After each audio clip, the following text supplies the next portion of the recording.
Okay भाई, तो आज की क्लास हम लोग स्टार्ट करते हैं। देखिए इस क्वेश्चन में क्या कह रहा है। कह रहा है 24 संतरे बेचने पर 4 संतरों के क्रय मूल्य के बराबर हानि होती है, तो कितने प्रतिशत हानि हुई। अब इसमें हिंदी में लिख गया, कोई बात नहीं बेटा, टाइपिंग करते समय हो गई मिस्टेक। 24 संतरे बेचने पर 4 संतरों के क्रय मूल्य के बराबर हानि होती है। ठीक, अगर मान लिया हमने कि एक संतरे का जो पीस है उसका जो परचेज प्राइस है, यानी कि जो क्रय मूल्य है वो 1 रुपये है। ठीक है, तो अब बताओ 24 संतरे का जो क्रय मूल्य होगा वो कितने रुपए होगा। 24 रुपये हो जाएगा सर। ठीक है, ये तो क्रय मूल्य होगा। अब 4 संतरों के क्रय मूल्य के बराबर हानि हुई है, तो 4 संतरों का क्रय मूल्य तो 4 रुपये हुआ, यानी कि आप यहाँ कह सकते हो कि लॉस बराबर 4 रुपया। लॉस बराबर कितना, 4 रुपया, क्योंकि इसने बताया है कि 4 संतरों के क्रय मूल्य के बराबर हानि। तो एक संतरे का क्रय मूल्य 1 है, तो 4 संतरों का परचेज प्राइस भी 1 होगा। तो ये लॉस हो गया, ये क्रय मूल्य हो गया। कह रहा है कितने प्रतिशत की हानि हुई है, तो बस हानि इंटू 100 डिवाइडेड परचेज प्राइस। और परचेज प्राइस कितना था, 100 था, सॉरी 24 था। परचेज प्राइस कितना था, 24 था।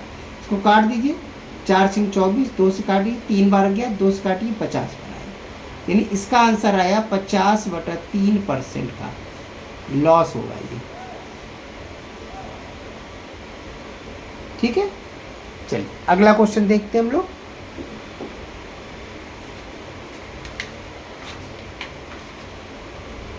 कह रहा है 15 अंडों को बेचने पर 3 अंडों के क्रय मूल्य के बराबर लाभ हुआ। अब देखो, इसके पहले वाले क्वेश्चन में हानि दे रहा था, इस वाले क्वेश्चन में लाभ दे दिया। इस क्रय विक्रय में प्रतिशत लाभ ज्ञात कीजिए। वह 15 अंडों को बेचने पर, यानी अगर एक अंडे का क्रय मूल्य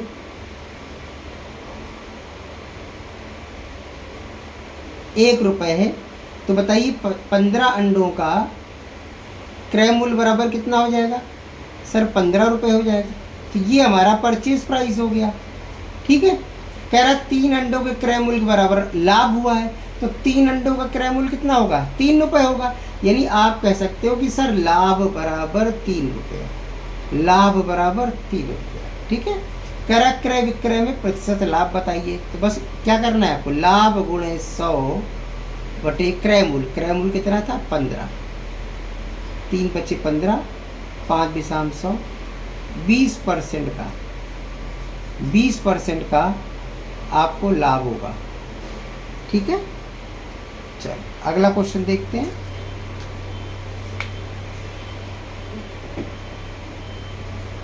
देखिए इसमें क्या कह रहा है, एक व्यक्ति ने 2 घड़ियां 1500 रुपये में खरीद कर एक को 12% लाभ पर तथा दूसरी को 18% लाभ पर बेचा, जिससे उसे कुल पर 15% का लाभ हुआ। घड़ियों का अलग अलग क्रय मूल्य बताइए। यानी कि जो 1500 रुपये देख रहे हो, इसी में दोनों घड़ियों का परचेज प्राइस छुपा हुआ है। कम ज़्यादा भी हो सकता है, बराबर भी हो सकता है, कुछ भी हो सकता है। ठीक है, नहीं 1500 रुपये में 2 घड़ियाँ लेकर आया, एक घड़ी को 12% लाभ पर, दूसरी को 18% लाभ पर, और कुल पर उसे 15% लाभ हुआ।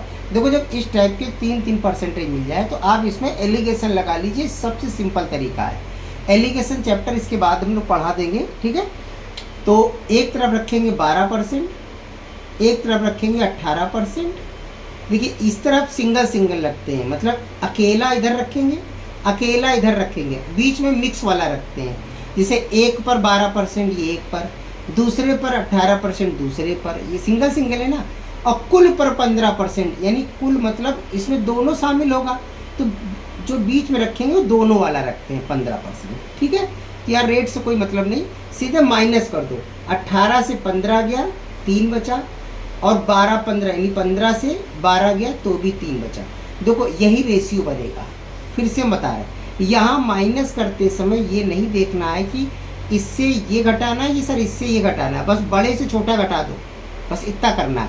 जैसे इन दोनों में ये बढ़ा है तो 18 से 15 घटा दिया, इन दोनों में ये वाला बढ़ा है तो 15 से 12 घटा दिया। बस अगर दोनों सेम हैं तो माइनस ही होगा। ठीक है, इसके भी जब एलिगेशन बताएंगे, चैप्टर पढ़ाएंगे, इसमें सारे इसकी कंडीशन बताएंगे। एलिगेशन भी कई तरह का होता है। ठीक है, तो यहाँ पर सिंगल सिंगल और बीच में डबल एवरेज वाला रखा जाता है, इतना समझो। तो जो निकल के आता है वो रेशियो बन जाता है, यानी 3 से काट दें तो 1:1 आ गया, यानी कि बराबर है दोनों का हिस्सा। अब ये जो 1500 है, इस 1500 के 2 हिस्से कर दीजिए आप।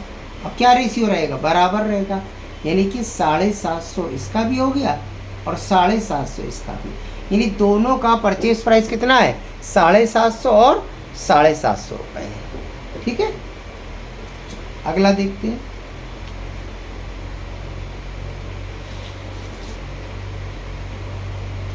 कह रहा है एक फर्नीचर निर्माता ने 1000 रुपये में 2 अलमारियां खरीदी, कुल 1000 रुपया दिया है। ठीक है, उसने एक को 15% लाभ पर, दूसरी को, यहाँ दूसरी लिखा है, ठीक है, दूसरी को 10% लाभ पर बेचा। इस प्रकार दोनों पर उसे 12% का लाभ हुआ। प्रत्येक अलमारी की लागत अलग अलग बतानी है। तो फिर वही चीज़ है, आप एलिगेशन लगा सकते हैं। इसमें एक पर 15% का लाभ हुआ, दूसरे पर 10% का लाभ हुआ, दोनों लाभ है, और कुल मिलाकर 12% का लाभ हुआ। तो कुल वाला बीच में रखते हैं हम लोग। इससे इसको घटा दीजिए, 12 से 10 गया 2 बचा, 15 से 12 गया 3 बचा। तो रेशियो क्या बनेगा, 2:3। अब इस रेशियो में हम 1000 को बांट दें। तो रेशियो कैसे बांटते हैं, 2 और 3 5, अनुपातिक योग नीचे आता है ना, 2 और 3 5, दोनों के नीचे 5 आएगा। तो अब ये जो 1000 है, इसके 2 हिस्से करो, तो एक बार करो 2/5, एकदम हम बेसिक से बताते हैं आपको। ठीक है, एक बार करो 3/5। जिनको कुछ भी नहीं आता उनके लिए भी बेसिक क्लास एकदम।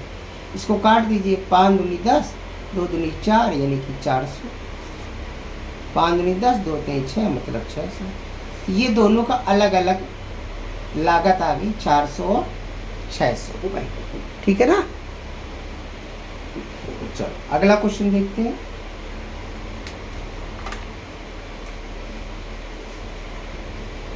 कह रहा है एक दुकानदार क्रय मूल्य पर ही अपना सामान बेचने का क्या करता है, दावा करता है, लेकिन 1 किलोग्राम के स्थान पर 950 ग्राम का ही प्रयोग करता है। बताइए उसे कितने प्रतिशत का लाभ हुआ। अच्छा, यानी कि वो कह रहा है, दुकानदार है मान लेते हैं पड़ोस में, ठीक है, तो कह रहा है भैया हम परचेज प्राइस पर ही बेचते हैं, बिल्कुल प्रॉफिट नहीं कमाते हैं। यार देखो, वो पहली बात तो झूठ बोल रहा है। अगर परचेज प्राइस पर भी बेच रहा होगा तो प्रॉफिट तो कमाएगा ही ना कुछ। अब कैसे कमाएगा, बेईमानी करके कमा लेगा।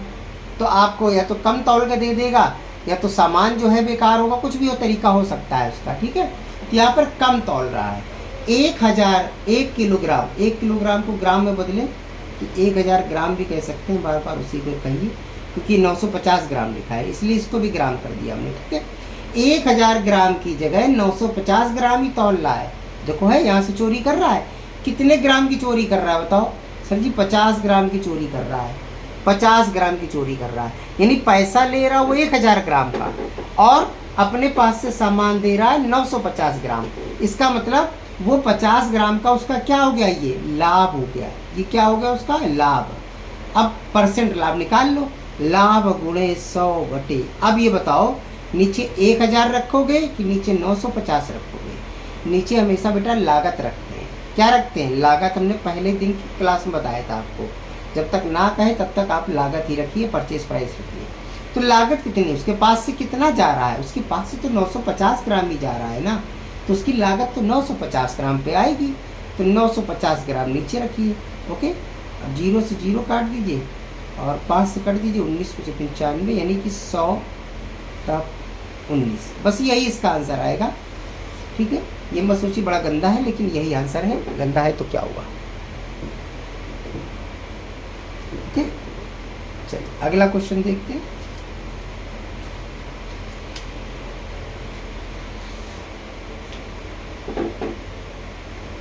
कह रहा एक बेईमान व्यापारी ग्राहकों से कहता है कि वह क्रय मूल्य पर ही सामान बेचता है, लेकिन गलत बाट का प्रयोग करके 20% का लाभ प्राप्त कर लेता है। अब बताना है कि जो 1 किलोग्राम के स्थान पर कितने ग्राम तौलता है, आपको ये बताना है। ठीक है, देखो परचेज प्राइस पर बेच रहा है, ये तो बात गलत है, ठीक है, क्योंकि वो कम आपको जरूर तौल के देगा तभी उसको लाभ होगा। कितना लाभ हो रहा है? 20% का लाभ हो रहा है। 1 किलो मतलब 1000 ग्राम, ग्राम में बदलेंगे तो कितना आएगा? 1000 ग्राम। यानी वो अपने पास से 1000 ग्राम बिल्कुल नहीं दे रहा है, लेकिन पैसे जरूर 1000 ग्राम के ले रहा है। तो यानी 1000 ग्राम के पैसे लेने पर उसको 20% का लाभ हो रहा है। मतलब यही किसकी वैल्यू है? 120 की वैल्यू है। इसको 100 में कन्वर्ट कर लो, रियल ग्राम निकल आएंगे। इसको काटिए, 0 से 0 उड़ा दीजिए, 2 से काटिए 6 बार, 2 से काटिए 5 बार, 2 से काटिए 3 बार, 2 से काटिए 500 बार, ठीक है। यानी कि 2500/3 ग्राम, इतने ग्राम का यूज़ कर रहा है वो 1 केजी की जगह, ठीक है ना। अब काट देंगे तो डेसिमल में आ जाएगा। जैसा आपके पास 4 ऑप्शन में दिया होगा, अगर सही बटे में होगा तो सही बटे फ्रैक्शन में करेंगे, डेसिमल में होगा तो डेसिमल तक काटेंगे उसको, ठीक है ना। तो ये हमारी आज की क्लास हो गई बेटा। क्लास अगर पसंद आई है तो लाइक करें, शेयर करें, और जिन्होंने अभी तक सब्सक्राइब नहीं किया वो लोग सब्सक्राइब भी कर दें। ओके, चलिए मिलते हैं हम लोग अगली क्लास में।